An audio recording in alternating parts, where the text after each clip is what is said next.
Okay. So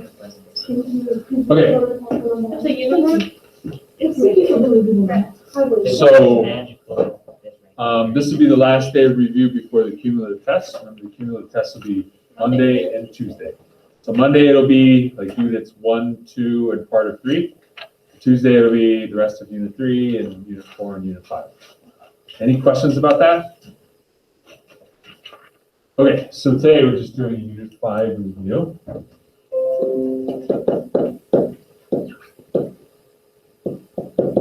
So this should be really fresh in your memories. It's the last test that we took.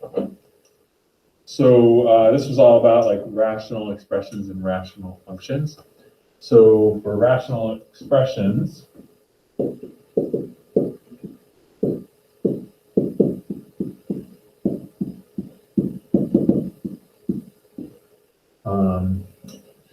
it included simplifying. So that's just like factoring the top and bottom and canceling. So for example, if I had something like x squared plus 11x plus 18 over x to the 4th plus 9x cubed, something like that. You would just factor the top and bottom. So the top factors as x plus 9x plus 2. And the bottom factors as x cubed times x plus 9. And then you just cancel common factors. So in this case, the x plus 9 cancels and nothing else. So the answer would be x plus 2 over x cubed. Pretty easy, right? That's simplifying. Then we did multiplying and dividing, which is basically the same thing, right? If it's multiplication, you just factor everything on all the tops, and you factor everything on all the bottoms, and you can cancel stuff that's common factors of the top and bottom. And if it's division, you just rewrite it right at the beginning as a multiplication problem by flipping the second one. Okay? And then we did adding and subtracting. So this is a little bit different. This is a common denominator, right? You have to get a common denominator. So like, for example, if it was something like 7x plus 5 over x squared plus 8x plus 12 minus 7 over x plus 2. Something like that. The way that you identify the common denominator is you factor the denominators. This one is x plus 6x plus 2. This one's all factored the way it is. So the common denominator would have to contain one of each factor that appears anywhere. So it would be x plus 6 and x plus 2. So this just needs to be multiplied by x plus 6. And then remember, you can't forget that this sign right here goes with the 7. So when you distribute, to simplify the top here, you have to distribute -7. So this ends up being 7x plus 5 minus 7x minus 42 over the common denominator, x plus 6, x plus 2. And in this case, we have stuff that cancels, 7x minus 7x. So the top simplifies to be 5 minus 42, which is -37. And the bottom is just x plus 6, x plus 2.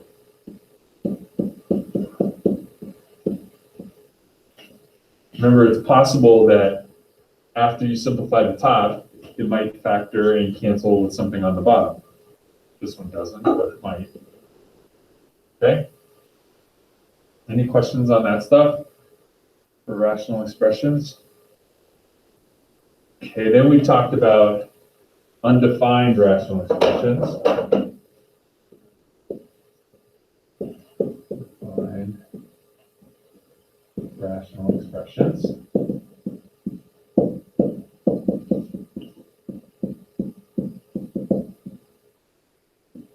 So a rational expression is undefined only if and only if the bottom is 0, right? So, for example, if you have this rational expression right here. This rational expression would be undefined if x is -6 or if x is -2. You just set the denominator equal to 0. Okay. And then we did like all these things for rational functions, like finding x-intercepts. So to do that, you just set y equal to 0 and solve. And if it's a rational expression, that translates to be when the top is 0 and the bottom's not. That's what that corresponds to. Okay? Finding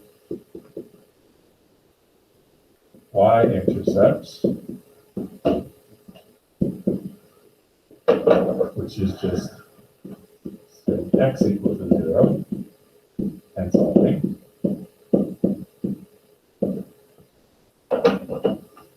Okay.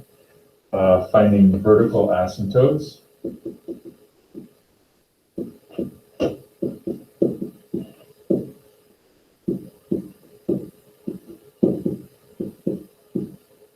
And finding holes.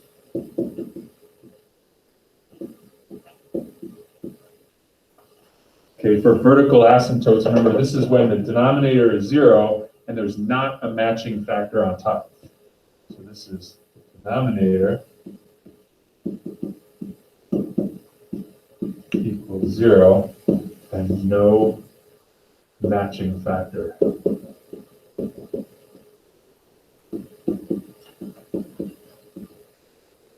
on top. And holes, that's when the denominator equals 0.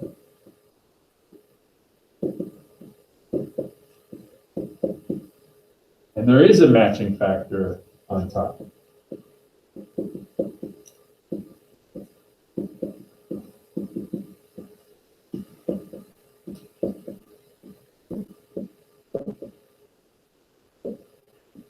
And remember, they expect you to be able to find the y-coordinate of the hole as well. So you find that by canceling that common factor and then plugging in the x value. Okay, and I'll do examples of these in just a second. I'll just do it all at once. And then the last thing was finding horizontal asymptotes.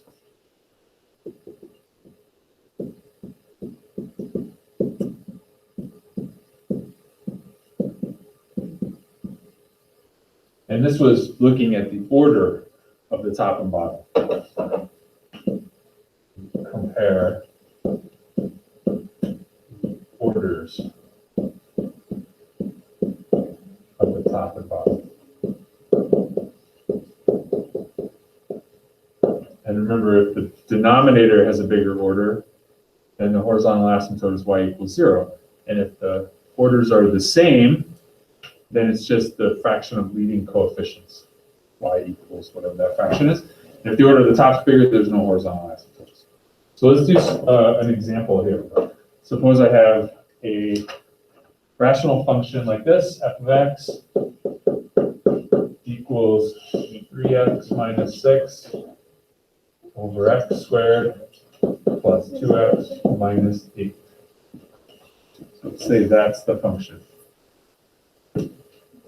So the first thing that I would do here is I would factor everything as much as possible. This simplifies to be 3 times x minus 2 over x plus 4 times x minus 2.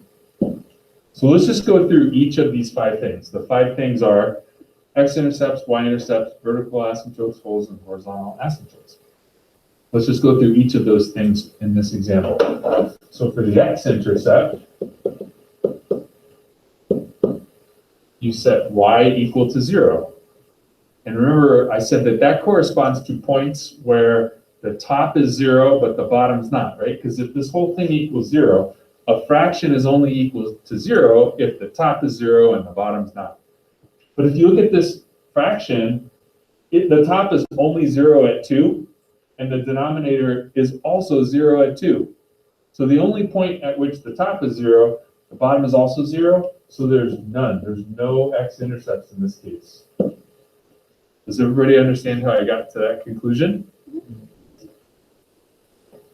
To find y-intercept, or intercepts in general, you would set x equal to 0, which is basically going to make every term that has an x in it just disappear. So if this is 0, and this is 0, and this is 0, what you're left with is just these constants. It's 3/4. So it's y equals 3/4. Any questions on how I got that? This is the one where, like, when you put it into delta math, you have to put the y equals, right? Otherwise it's marks it wrong. No, this you would actually have to write it as a point. Okay. I think Right? it's the asymptotes that you gotta do that for. Yeah. The asymptotes you gotta write as an equation, and the x and y intercepts you have to write as a point. So yeah, that's a great great point. So this would be 0 3/4. Okay. Thanks for reminding me of that. Yeah. Then for the vertical asymptotes,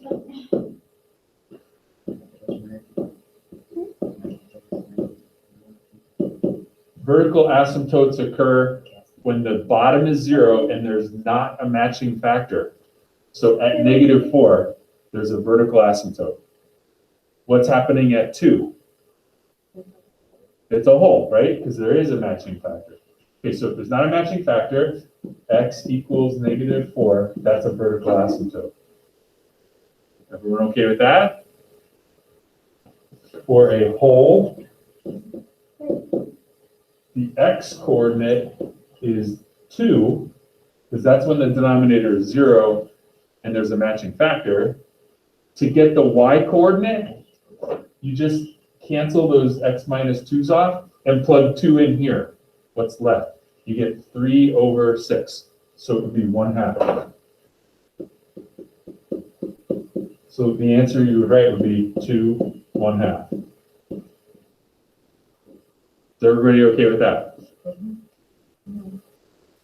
Okay, and then the final thing is the horizontal asymptotes. And for that, you just compare the order of the top and bottom.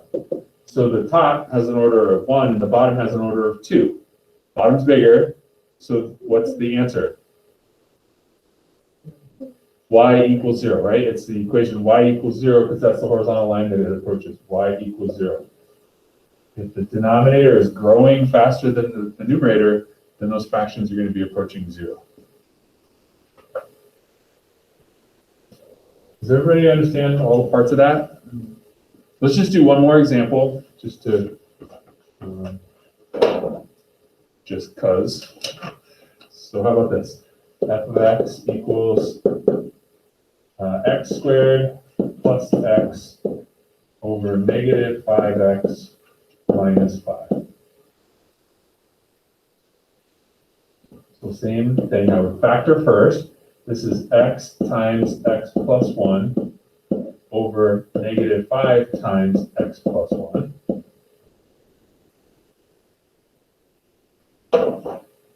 So for the x-intercepts, remember that's where the top is 0 and the bottom isn't. Where does that correspond to on this example? -1. No, that the bottom is also 0 at that point. there's 0. At 0, right? Yeah. The top is 0 at 0 and -1, but at -1, the bottom is also 0, so that's not an x-intercept. It's just 0. So this is going to be, in point form, you'd say 0, 0. That's the x-intercept.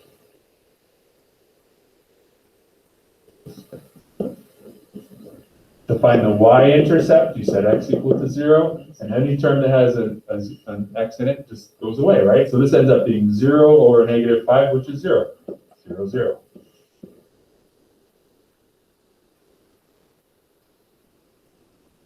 Vertical asymptotes are when the bottom is 0 and there's not a matching factor. So what are the vertical asymptotes here? There are none, because the only point where the bottom is 0 is -1, and the top is also 0 at that point, so there's none here. for the whole, it's gonna be -1, comma, something, 1/5. 1/5, right? Because you can cancel these, and you could plug -1 in here, and you get -1 over -5, 1/5. And how about horizontal asymptotes? What are they? None. None, because the top is a higher power than the bottom. Very good. Is everybody understanding all these steps? Okay. So that's all there is to chapter 5. The Delta Math assignment is just called Unified Review, and the test will be Monday and Tuesday. Okay? And remember, as always, if you're not in school Monday or Tuesday, then you just have to do it on Delta Math sometime before 8 p.m. each day.